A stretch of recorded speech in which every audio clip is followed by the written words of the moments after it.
Savez-vous qu'il y a une règle non écrite par rapport au deuxième bouton du veston? Et là, messieurs, je m'adresse directement à vous.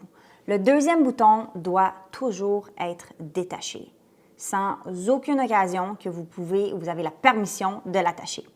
Et c'est drôle parce qu'il y a une belle histoire attachée à tout ça. Édouard VII, le roi d'Angleterre de 1901 à 1910, après un bon repas, se sentait serré dans son veston.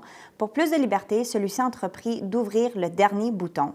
Quand celui-ci se rendit compte qu'il était le seul dans cette situation, il parut tellement gêné que ses officiers ont décidé de le copier et de discrètement faire exactement pareil comme lui pour garder l'harmonie avec le roi.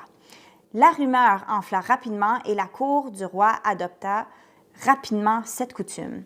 Donc, c'est une coutume qui a resté depuis 1901 jusqu'à 1910, jusqu'à aujourd'hui.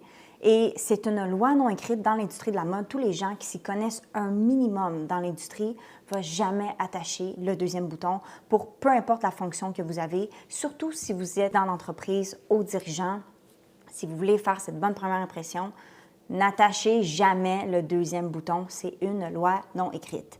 Par contre, si vous voulez vous asseoir, c'est vraiment très important que vous détachiez le premier bouton s'il est attaché. Premièrement, au niveau du look, vous ne voulez pas avoir des faux plis sur votre veston. Et deuxièmement, au niveau de votre confort. Vous ne voulez pas être attaché, être en train de manger, puis être comme le roi qui se sentait trop serré et que finalement, il devait le détacher parce qu'il était inconfortable. Donc, ceci étant dit, le deuxième bouton doit toujours rester détaché.